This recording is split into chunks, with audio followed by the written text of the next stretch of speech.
বিড়ালকে যদি আপনি ইকোনমিক প্রাণী বলতে চান, এটার অনেক ইকোনমিক ভ্যালু আছে। বিশেষ করে সংসারে যে ও একটা মায়া মমতা, ইয়াংদের মধ্যে যে পেট, এমনকি আমাদের রাসূলুল্লাহ সাল্লাল্লাহু আলাইহি ওয়াসাল্লামও কিন্তু বিড়াল পালতেন, বিড়ালকে পছন্দ করতেন। বিড়াল কিন্তু আমাদের ধর্মে আমি জানি এটা সুন্নতের ফর্মে আছে, তাই না?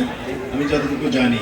So you are doing a good thing, এবং being the patronizer of this kind of animal, more particularly pet animal, definitely আমি অ্যাপ্রিশিয়েট করি তাদের আন্তরিকতা। আমি আশা করব এটা নিয়মিত আয়োজন হবে। সাথে সাথে যারা রেজিস্টার্ড পেট লাভার্স আছেন তারা যেন ওনাদের যে সায়েন্টিফিক গাইডলাইনগুলো, প্রফেশনাল যে পরামর্শগুলো দয়া করে ফলো করবেন, যেন আপনাদের পরিবারে বিড়াল আপনাদেরকে বিনোদন তথা মায়া মমতার বন্ধনে একটি সুন্দর পরিবেশের মাধ্যমে এই প্রাণীটির প্রতি আমরা টেক কেয়ার করতে পারি, এবং এটার মাধ্যমে আমাদের মধ্যে আরও ভালোবাসার বন্ধন এবং সম্পর্কের সূত্রপাত হবে।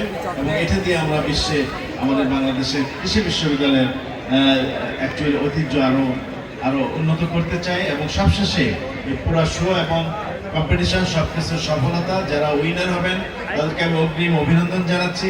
আর যারা হয়তো একটু, আমি বলবো যে শান্তরাতে থাকবেন, next year you will actually win, এই আহ্বান জানিয়ে সবাইকে আবার অনেক ধন্যবাদ জানিয়ে আমার সহকর্মীবৃন্দ, আমার কলিগবৃন্দ যারা এখানে উপস্থিত হয়ে, অতিথিবৃন্দ যারা অনুষ্ঠানটিকে সার্থক করলেন, তাদেরকে আবারও ধন্যবাদ জানিয়ে, particularly Atik and his team, you deserve special thank and if you keep doing this things every year, এবং আমাদের এই উদ্যোগ যেন অব্যাহত থাকে। Thank you very much. আসসালামু আলাইকুম।